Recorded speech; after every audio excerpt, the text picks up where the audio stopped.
pulmones, grandes vasos y el corazón, ¿no? Y el mediastino posterior, nada más que la transposición de la columna, ¿no? Que va a presentar lo que es la médula ósea en su interior de la columna torácica. Entonces, hablando un poquito de trauma torácico, podemos decir que los traumas o las lesiones torácicas son de dos tipos que van a ser clasificados como cerrados y abiertos, ¿no? En cuanto a los cerrados, pueden ser producidos por algún tipo de contusión o algún tipo de golpe de gruesa magnitud o eh, de gruesa impactación, ¿no? En cuanto a los abiertos, decimos que no es más que la penetración de algún tipo de objeto, ya sea objeto cortopunzante, algún tipo de metal o algún tipo de objeto que pueda atravesar esta cavidad, ¿no?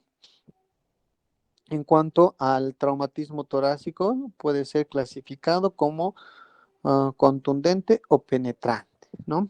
El trauma contuso y las lesiones penetrantes tienen diferentes fisiopatologías y cursos clínicos. Es decir, que las patologías o la semiología o la fisiopatología de ambos va a diferir en gran magnitud, pero el tipo de lesión o el tipo de compromiso eh, de grado de vida o compromiso de vida de los pacientes va a ser el mismo, ¿no? Las formas específicas de traumatismo de tórax incluyen lesiones de la pared torácica. En cuanto a lo que es la pared torácica, vamos a hablar un poquito, vamos a hacer énfasis, que el tórax en sí está formado en su parte anterior con lo que es el esternón, las costillas, los cartílagos costales y esternocostales.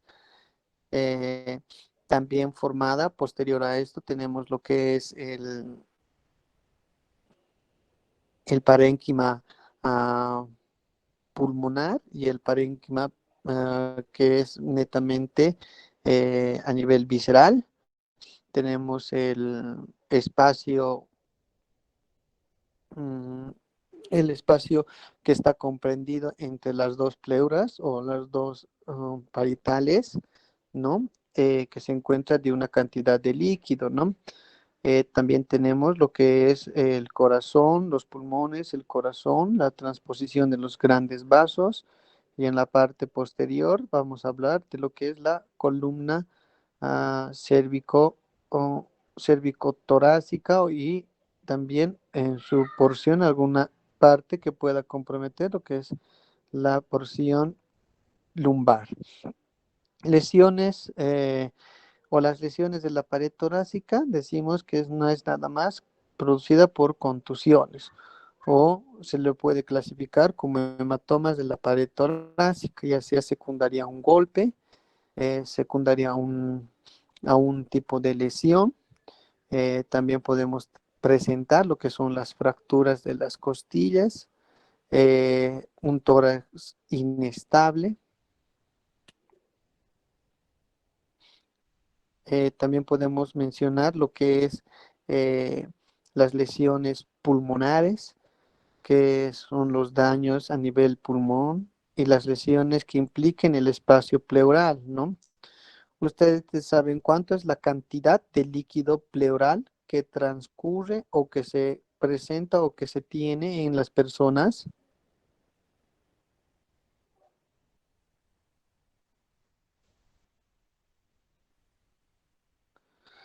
Para nosotros poder entender cuándo podemos hablar de hemotórax, eh, tenemos que saber cuánto es la cantidad de líquido que se encuentra en este espacio pleural, ¿no? De 5 a Sabiendo, 10, de 5 a sí, 15 ml, doutor, em cada hemitórax? ya, la cantidad que se tiene es de, como límite, algunos toman, o algunos libros van a tomar como 12, o en otros libros toman como 15, ¿no? Pero es un parámetro, ¿no? Posterior a esto, decimos que va a transcurrir en su totalidad 1 centímetro ¿no? A nivel, en todo lo que es el radio de los hemitórax, ¿no? Pero la cantidad es así, va de 12 a 15 ml, ¿no? Esto, ¿a qué facilita? Facilita o permite, o cuál la función, permite que no se puedan adherir las dos pleuras, porque si las dos pleuras se adhieren, entonces va a existir una colapso, o se va a poder, o se va a colapsar, ¿no? Es decir, que los pulmones no van a poder expandirse con completa facilidad. No es como un aceite que puede producir una engranación, ¿no? Tanto en la inspiración como en la expiración. Ahora, ¿saben cuánto es la presión que existe a nivel pulmonar? Porque esto nos ayuda bastante a saber en el caso de los neumotórax, cuánto es la presión pleural que existe a nivel de este espacio.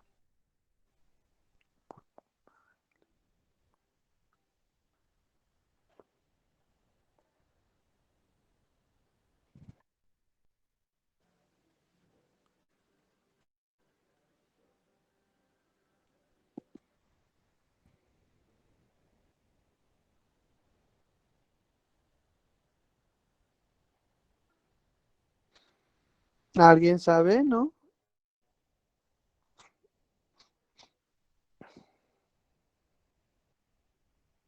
Entonces, la presión que existe a nivel pleural también no va a exceder o no va a sobrepasar los 12 milímetros de mercurio. En cuanto a las lesiones pulmonares, podríamos hablar de la contusión pulmonar, una laceración pulmonar, un hemotórax o un neumotórax, que puede ser la combinación de ambos. Ahora, daño de las vías respiratorias. Podría producirse también una lesión a este nivel con un desgarro traqueobronquial que pueda producirnos trauma torácico, ¿no?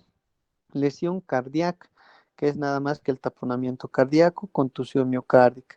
Lesiones de los vasos sanguíneos, que es la ruptura traumática de aorta, lesión de la aorta torácica, lesión a otras estructuras en el tronco, lesiones esofágicas, síndrome de Bourreau-Hart, lesión de diafragma, que pueden ser más o son las principales causas que pueden producir lo que es el trauma cerrado.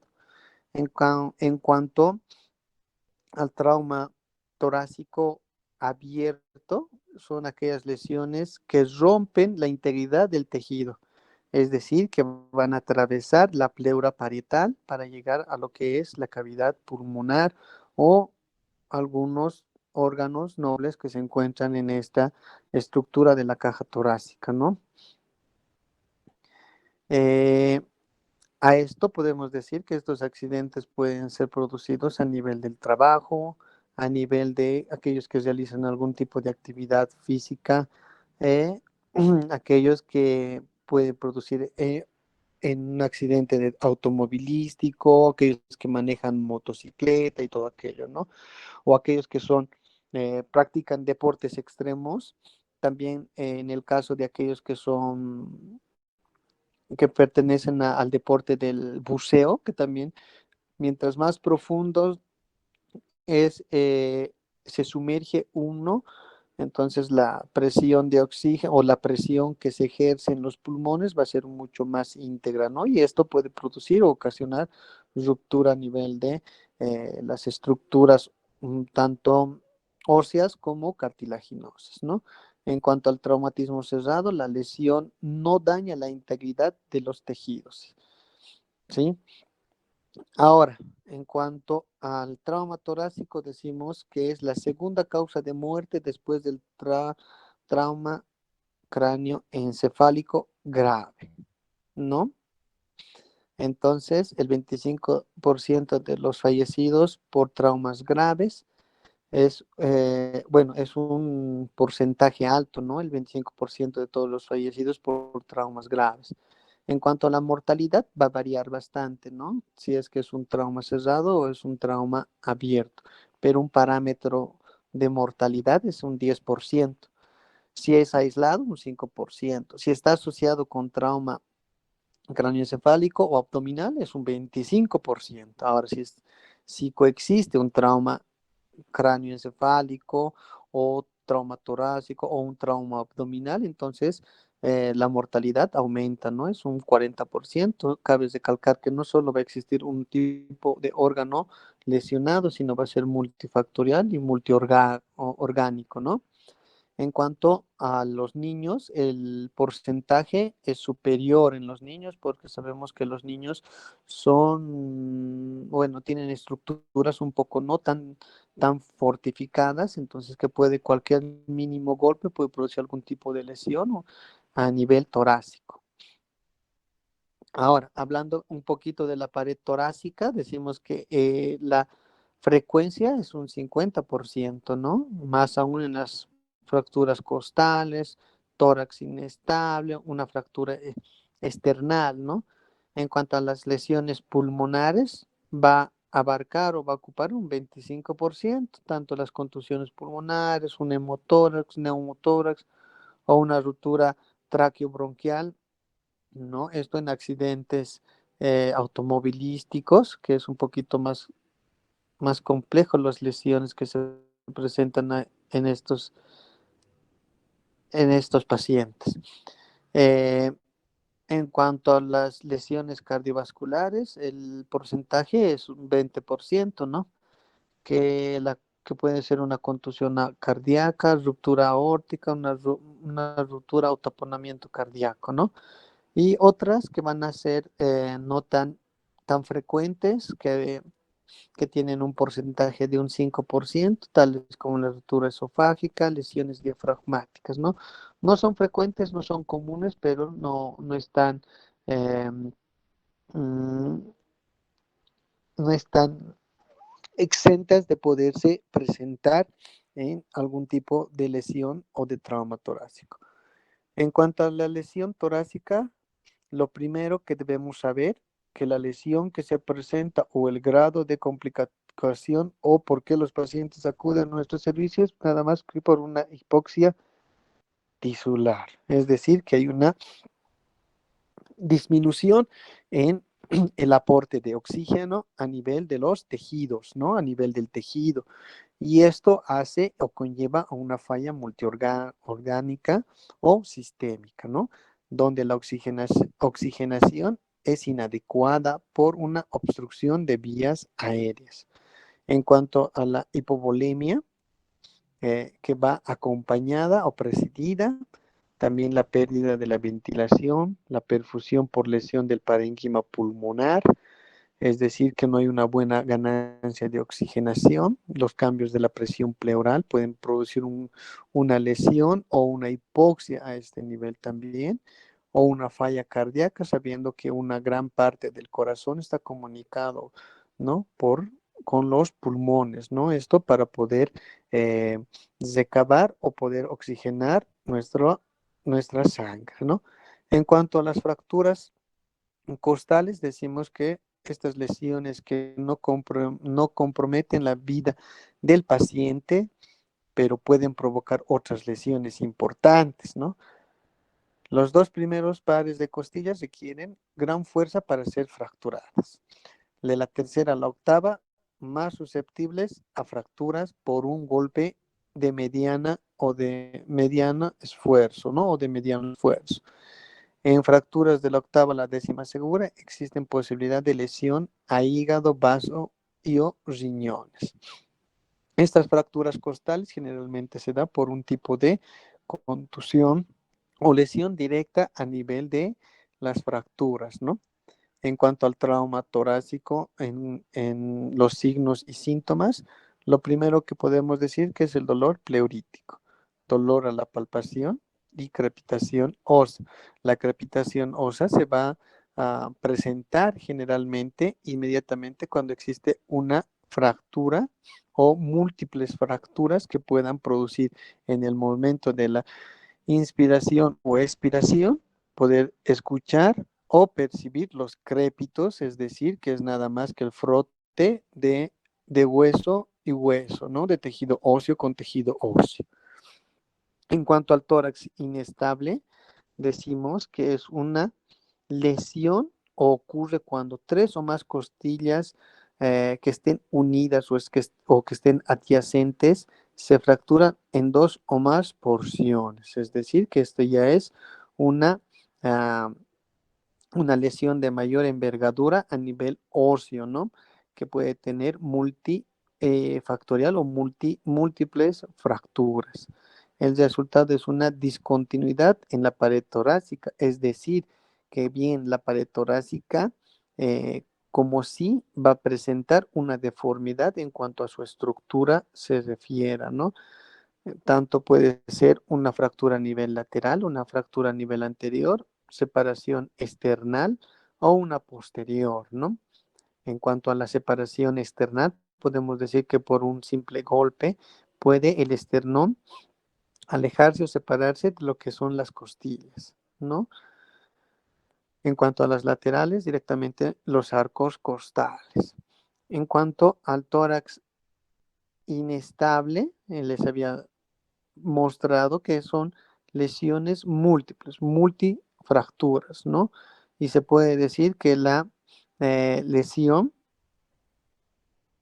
puede ser que la cavidad o la región donde se esté o donde se presente la lesión pueda producir un escape o un escape en sí de lo que es la estructura o ya sea de algún órgano o directamente del pulmón, ¿no? Y la expiración va a ser un poquito más dificultosa. En cuanto a la inspiración, puede producir algún tipo de pérdida o puede existir algún tipo de desgarro, algún tipo de laceración o lesión directa en algún tipo de inspiración, ya que existen varias estructuras que están diseminadas, por así decirlas, o están dispersas, ¿no? En cuanto a seguimos con los síntomas o los signos y síntomas, dolor que limita la expansión del tórax. La lesión daña el tejido pulmonar adyacente, lo cual contribuye a una hipoxia. Disminuye la capacidad vital, dificultad respiratoria y aumenta el esfuerzo respiratorio. Y podemos encontrar los que son los crépitos, ¿no? Movimientos paradójicos, existe riesgo de neumotórax y hemotórax, ¿no? En cuanto a los pacientes que podemos decir que existe un manejo, podemos decir que es control de la vía aérea, reposición de oxígeno, dar asistencia ventilatoria, descomprimir en caso de neumotórax, atención, si está indicado, obtener acceso intravenoso, limitar la administración de fluidos, puede requerirse intubación endotraqueal.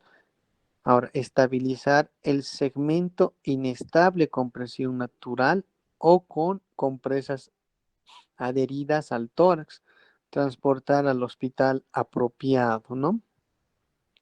En cuanto al taponamiento cardíaco, decimos colecta sangre entre el pericardio y el epicardio, ¿no?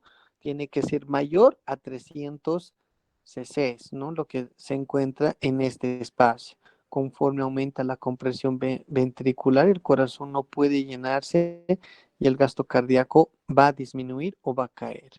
El principal diagnóstico diferencial es el neumotórax, atención. Es una lesión fatal que no puede ser tratada en el hospital de segundo nivel o no cuente con los recursos o la capacidad o la destreza de los médicos, ¿no? Ahora, también decimos que existen algunos síntomas, signos y síntomas como la taquicardia, disminución de la presión del pulso, pulso paradójico, presentan algunos pacientes shock, triada de Beck, que podemos tener que es la hipotensión, distensión yugular, ruidos cardíacos apagados, ¿no? En cuanto a esto, el manejo es asegurar la vía aérea, siempre es eso, ¿no?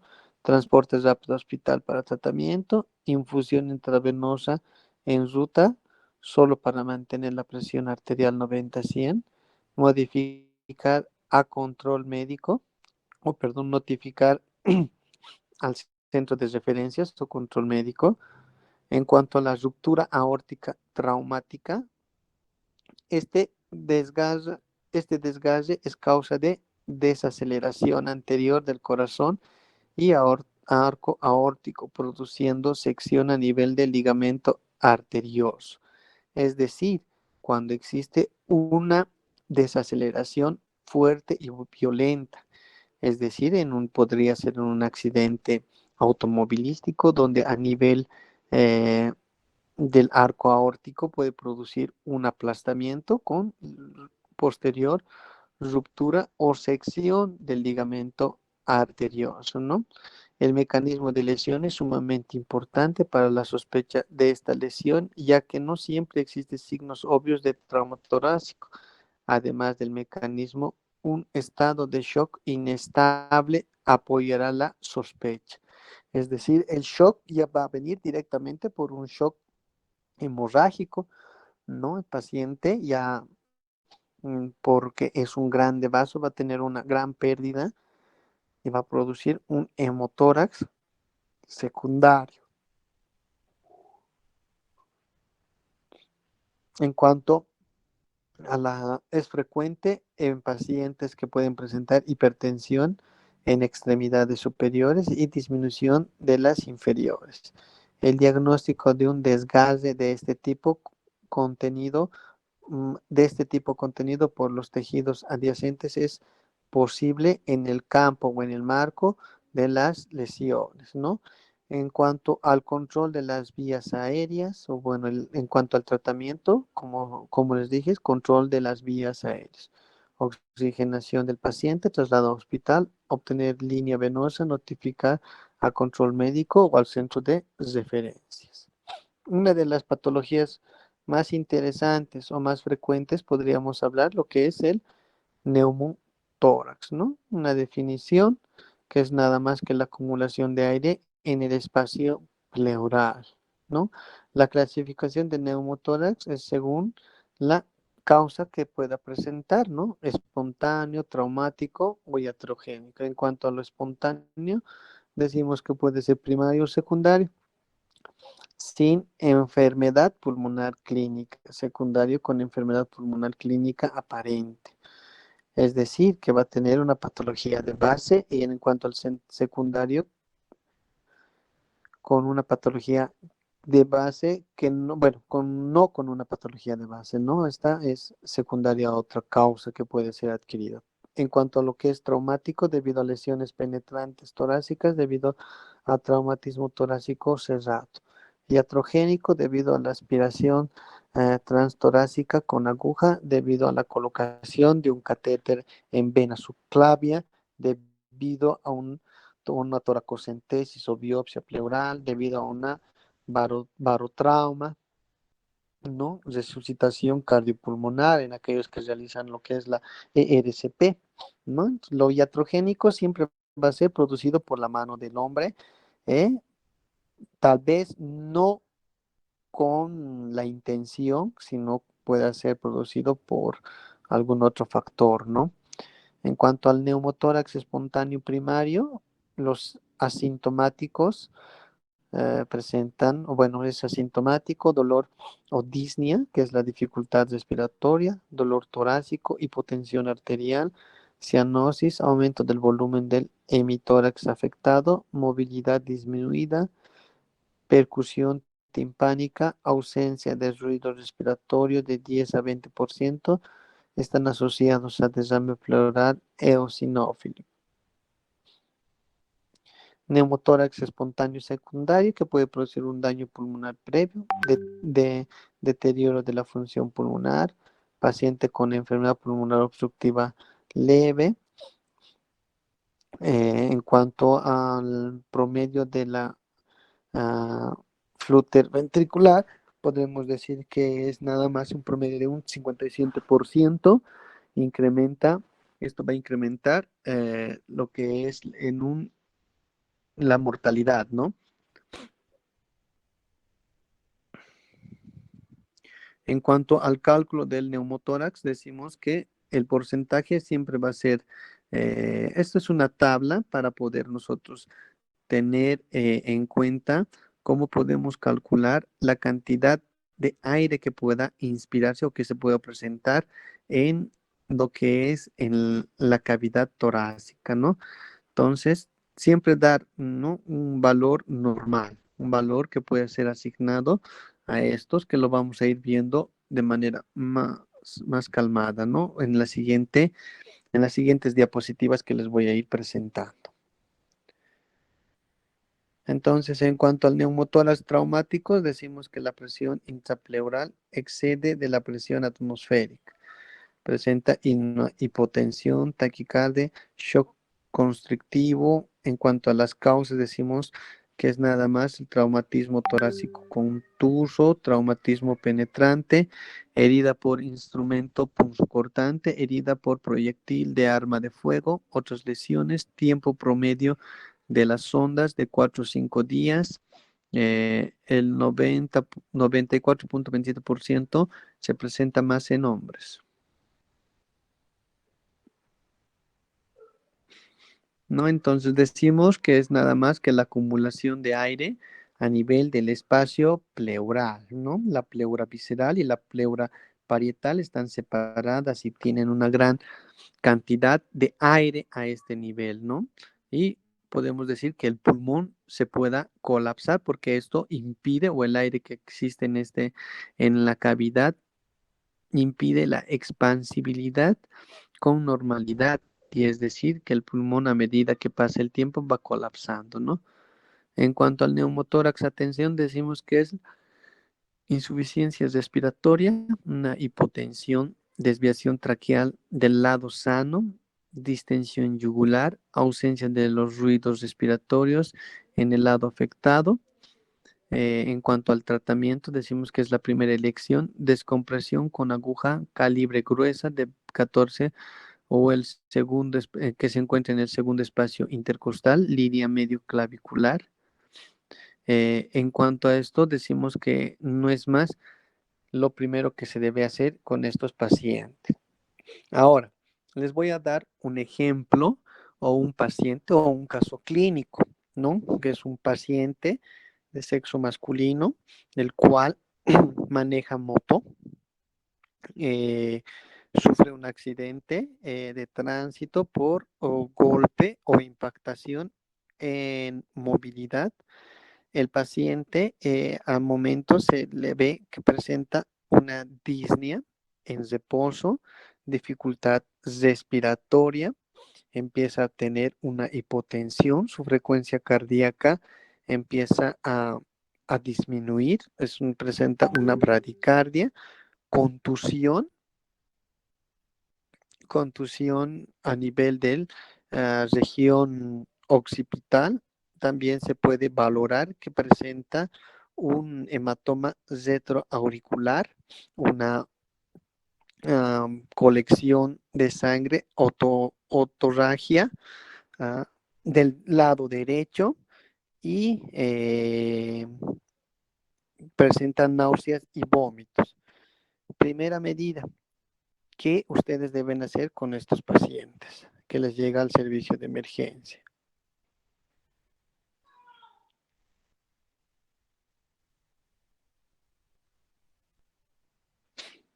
¿Mm? ¿Alguna sugerencia? Valorar seu Glasgow, doutor? Muy Para... bien. Una de las primeras, ya, la primera pauta que ustedes deben realizar con un paciente que les viene de esa magnitud. Primero, el paciente deben exponerlo, descubrirlo totalmente para ver si es que no tiene algún tipo de herida que pueda producirnos algún tipo de un shock hemorrágico o pérdida masiva de sangre. Descubrir totalmente, ¿no? Sacar todo lo que es la ropa. En caso de que el paciente presente algún casco, tratar de sacar el casco para poder ver si es que existe algún compromiso de la vía respiratoria. Lo que se debe hacer con estos pacientes es el ABC, ¿no? Lo que debemos tener, una vía permeable, una respiración, luego tenemos que tener una buena irrigación, ¿no? Entonces, posterior a eso, lo que es la valoración del Glasgow, ¿no? Ahora, teniendo todo esos dos, la valoración de Glasgow, si es que el Glasgow nos da más de 8, entonces el paciente no es candidato a intubación, pero si el Glasgow nos da menor a 7 o 8, entonces candidato para poder realizar una intubación, ¿no? Ahora, también lo primero que debemos hacer es signos vitales. Lo primero es realizar los signos vitales. ¿Con cuánto de signos vitales nos está ingresando un paciente al servicio de emergencia, no? Entonces, la frecuencia cardíaca, su presión arterial, su saturación de oxígeno, su temperatura, que es lo más importante, también el pulso, ¿no? Ahora, también tener en cuenta cuánto puede ser su diuresis horaria, ¿no? Que es un factor y un requisito importante, ¿no? Ahora, teniendo todo eso, ¿qué es lo que debemos realizar?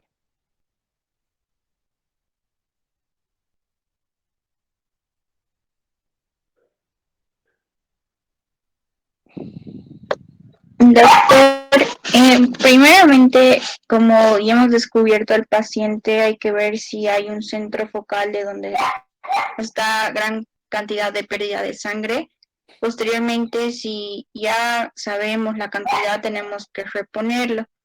Después mencionó que el paciente tiene bradicardia, entonces tendríamos que manejar eso y posteriormente ver si existe una lesión a nivel interno que tal vez pueda recurrir o necesitar una cirugía si es que el daño ha invadido otros órganos, doctor, podría ser. Evidentemente, como les dije, primero hay que descubrir al paciente, localizar si es que existe una herida abierta o si existe algún tipo de sangrado. Para tal, lo que se debe hacer es realizar una compresión, ¿no? Si hay una herida o un sangrado, entonces tratar de realizar una compresión a nivel del sangrado. Como segundo, eh, tratar de estabilizar al paciente si es que está pensando, si estamos pensando que está con una bradicardia o con una taquicardia o que está hipotenso, entonces empezar a reponer o reposición de líquidos, ¿no? Soluciones. Una vía central de grueso calibre para poder perfundir soluciones, ¿no? Posterior a esto, debemos realizar los exámenes complementarios, ¿no? ¿A qué nos referimos? Siempre realizar lo que es tu hemograma, tu TP, INR, grupo sanguíneo, como está en esa partecita. Luego, tal vez realizar lo que es una ecografía abdominal y una radiografía PA de tórax, ¿no?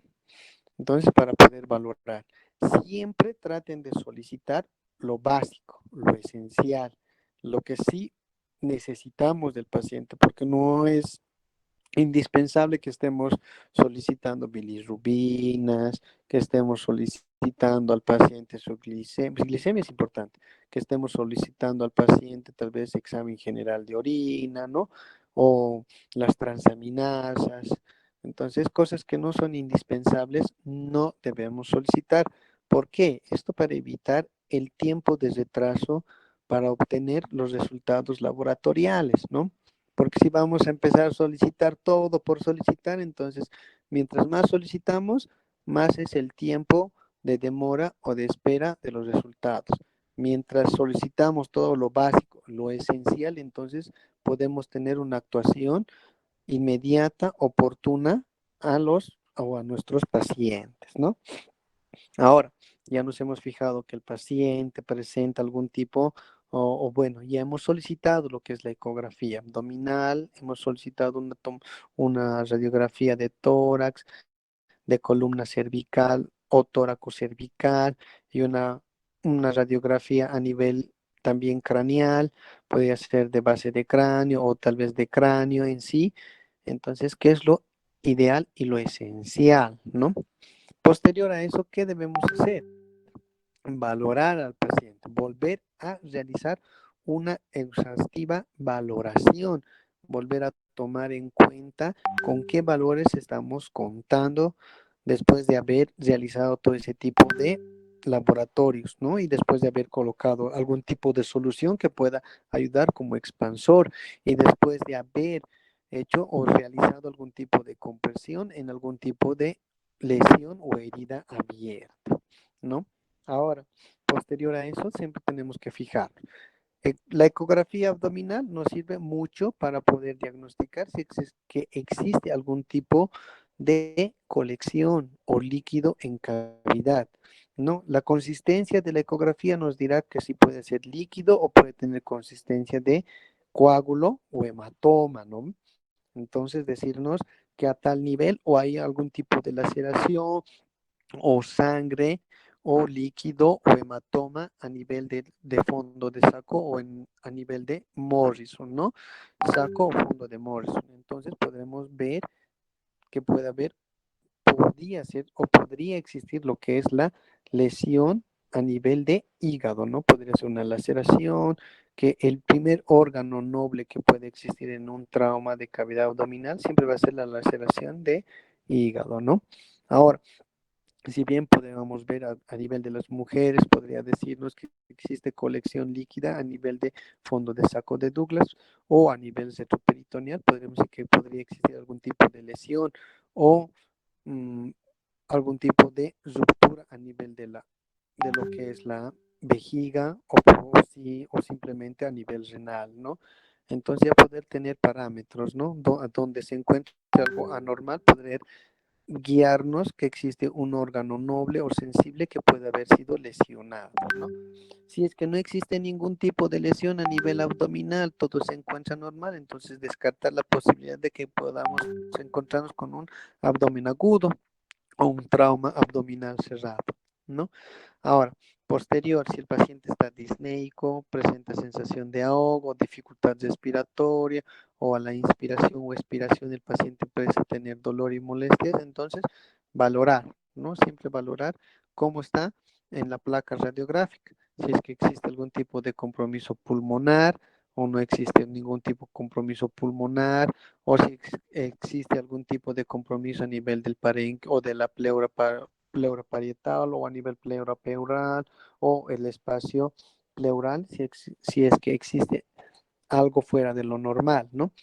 Generalmente en los traumas que pueda presentarse, algún tipo de lesión podría ser que pueda tener un neumotórax, ¿no? Que es nada más que la acumulación de aire a nivel de la cavidad torácica, ¿no? O el espacio pleural, que pueda producir un colapso pulmonar o la disminución del pulmón, ¿no? Eh, o la capacidad de expansibilidad del pulmón, ¿no? Va a ir disminuyendo y por ende el paciente va a empezar a tener lo que es el cuadro de dificultad respiratoria. Entonces, inmediatamente lo que se debe o lo que tenemos que hacer es realizar una punción, ¿no? ¿Para qué? Para poder liberar la cantidad de oxígeno que se encuentra o de aire que se encuentra a ese nivel. O bien posiblemente pueda tener un hematoma por una ruptura de algún vaso, sabiendo que el paquete vascular lo tenemos en la parte o en el borde inferior de cada costilla, ¿no? Entonces podría presentar algún tipo de lesión a ese nivel que puede estar comprometiendo lo que es la cavidad o el espacio pleural. Entonces, igual, posterior a eso, realizar, ¿no? Una punción, pero para lo que es el neumotórax, ¿a qué nivel se debe realizar la punción o la liberación de la cavidad? Línea media. Generalmente, perdón,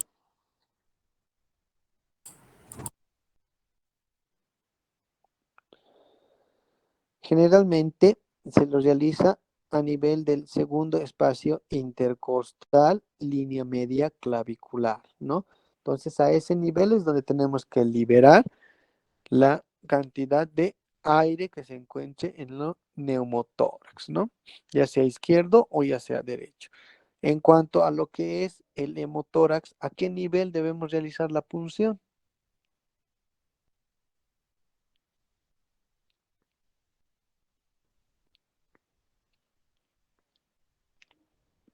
Generalmente en los hemotórax o neumohemotórax o hemoneumotórax, lo que se debe realizar la punción o la descompresión con sello de agua, se lo debe realizar a nivel de la sexta o séptima vértebra, ¿no? Esto a nivel de la línea media clavicular, ¿no? Y evitando siempre el borde superior, siempre por el borde, perdón, el borde inferior, siempre por el borde superior, sabiendo que en el borde inferior tenemos el paquete vascular que podríamos producir más lesión, ¿no? Entonces, siempre realizar el sellito de agua, ¿no? Entonces, teniendo ya la liberación, vamos a permitir que el paciente pueda presentar la descompresión, ¿no? Y o bien ya sea por aire o ya sea por acúmulo de sangre o coágulos. Ahora, por otra parte, sabiendo que este paciente ya presenta sangrado masivo, lo que tenemos que hacer es tratar de identificar qué vaso o qué lesión o qué vaso o a qué nivel está con la lesión, ¿no? Entonces, en una placa radiográfica, si es que existe algún tipo de fractura del arco costal, sabremos qué vaso está con lesión para poder nosotros realizar lo que es la hemostasia, ¿no? Ahora, eso por un lado, por una parte. Entonces, lo que se debe hacer es esa secuencia de pasos, ¿no? Si bien ustedes puedan olvidarse algún paso, pero siempre tratar de mantener esa línea o ese esquema para que el paciente pueda estar estable. Una vez conseguida la estabilidad del paciente, se debe referir previa llamada al centro de referencia o al hospital al cual ustedes van a referir a su paciente, ¿no? Ahora, si bien ya les había mencionado que existe algunas otras lesiones, por ejemplo, lo que es el hematoma retroauricular, ¿no? O otorragia, ¿no? Es lo que puede presentarse sangre a nivel de el conducto auditivo, ¿no? O perforación de la membrana timpánica, las náuseas y vómitos que pueden ser secundarios a un trauma encefalocraneal, ¿no? Ahora, tendríamos que también revisar lo que es la cavidad craneal, si ver si existe algún tipo de hematoma, si existe algún tipo de compromiso de la estructura ósea, ¿no? Si el hematoma es eh, intracraneal o si es retrocraneal, entonces si es que está en la parte superficial o es que está intracraneal, ¿no? Ahora, también poder considerar en esto si es que existe un hematoma retroauricular, que podría ser algún tipo de fractura de base de cráneo, ¿no? Que el trauma encefalocraneal lo vamos a llevar con calma después y con un caso clínico, ¿sí? ¿Hasta aquí alguna pregunta, alguna duda que puedan tener? No, doctor. ¿Ninguna Está bien, duda, doctor. ninguna pregunta?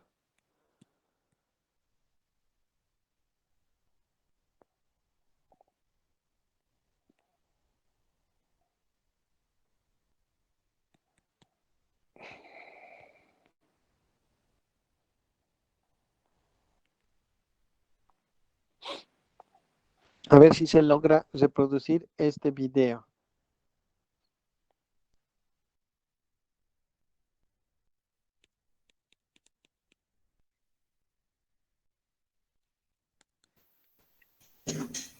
¿No se puede?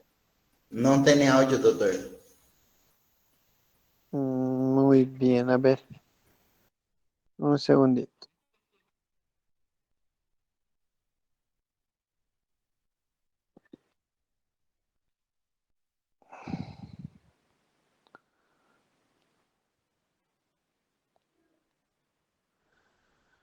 Ujú, ujú.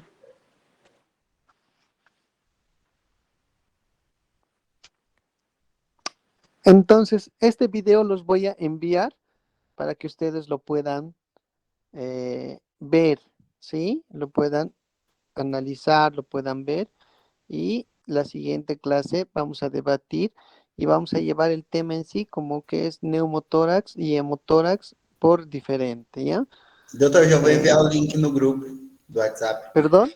Eu vou enviar o link del video no grupo do WhatsApp. Ya, no hay problema. Yo les voy a enviar esto igual a todito el grupo, el video, ¿sí?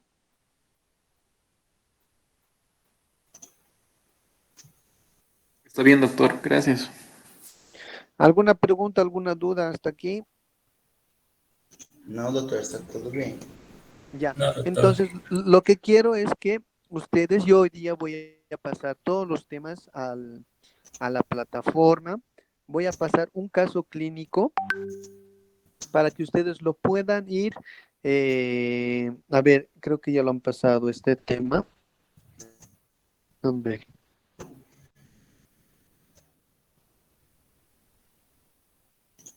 ¿Se escucha? Não, doutor. Ya, entonces lo van a ir viendo, ¿sí? Yo lo voy a compartir. Tengo ya bajado el video, entonces los voy a pasar para que ustedes lo puedan igual bajar, lo puedan ver las veces que ustedes quieran y repasarlo, ¿ya? Entonces, ya, como les dije, les voy a facilitar el caso clínico que va a estar publicado en la plataforma con un tiempo límite, con una fecha límite de que ustedes puedan responder. Como les dije, lo que más me interesa es que ustedes puedan asistir a las clases, puedan participar en clases. Si tienen dudas, como les dije, pregunten. Yo estoy para poder disipar las dudas, poderles explicar y orientarles, ¿sí? Y como les dije, todos van a tener una buena nota, no importa cómo den el examen, lo importante es que ustedes puedan atender, puedan participar, ¿sí? Y por favor, revisar siempre su plataforma, ¿sí? Si tienen alguna duda, alguna pregunta, siempre consulten, no hay ningún problema, no tengan miedo, ¿sí? Ya, doctor. Gracias, doctor.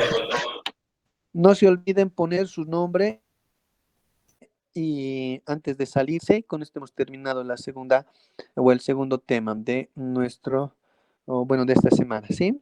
Y que tengan un buen fin de semana, descansen, que les vaya bien, ¿sí? Muchas gracias, doctor. Que tenga buen fin de semana. Gracias, doctor. Hasta luego. Gracias, doctor. Buen fin de semana.